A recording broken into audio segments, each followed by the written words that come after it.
fundamental issue now before our people can be stated free. It is, are the American people fit to govern themselves, to rule themselves, to control themselves? I believe they are. My opponents do not. I believe in the right of the people to rule. I believe that the majority of the plain people of the United States will, day in and day out, make fewer mistakes in governing themselves than any smaller class or body of men, no matter what their training, will make in trying to govern them. I believe again that the American people are as a whole capable of self-control and of learning by their mistakes. Our opponents pay lip loyalty to this doctrine, but they show their real beliefs by the way in which they champion every device to make the nominal rule of the people a sham. I am not leading this fight as a matter of aesthetic pleasure. I am leading because somebody must lead, or else the fight would not be made at all. I prefer to work with moderate, with rational conservatives, provided only that they do in good faith strive forward toward the light. But when they halt and turn their backs to the light, sit with the scorners on the seats of reaction, then I must part company with them. We, the people, cannot turn back. Our aim must be steady, wise progress. It would be well if our people would study the history of a sister republic. All the woes of France for a century and a quarter have been due to the folly of her people in splitting into the two camps of unreasonable conservatism and unreasonable radicalism. Had pre-revolutionary France listened to men like Turgot and backed them up, all would have gone well.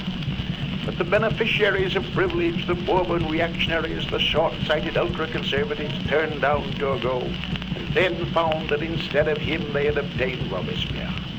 They gained 20 years' freedom from all restraint and reform at the cost of the whirlwind of the Red Terror, and in their turn the unbridled extremists of the terror induced a blind reaction.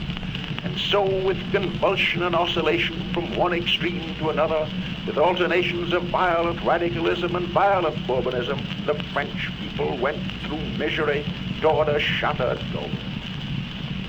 May we profit by the experiences of our brother republicans across the water and go forward steadily, avoiding all wild extremes. And may our ultra-conservatives remember that the rule of the Bourbons brought on the revolution. And may our would-be revolutionaries remember that no Bourbon was ever such a dangerous enemy of the people and of freedom as the professed friend of both Robespierre. There is no danger of a revolution in this country, but there is grave discontent and unrest, and in order to remove them there is need of all the wisdom and probity and deep-seated faith in and purpose to uplift humanity we have at our command. Friends, our task as Americans is to strive for social and industrial justice achieved through the genuine rule of the people. This is our end, our purpose. The methods for achieving the end are merely expedients, to be finally accepted or rejected according as actual experience shows that they work well or ill. But in our hearts we must have this lofty purpose, to strive for it in all earnestness and sincerity, or our work will come to nothing. In order to succeed, we need leaders of inspired idealism, leaders to whom are granted great visions, who dream greatly and strive to make their dreams come true, who can kindle the people with the fire from their own burning souls. The leader, for the time being, whoever he may be, is but an instrument to be used until broken and then to be cast aside.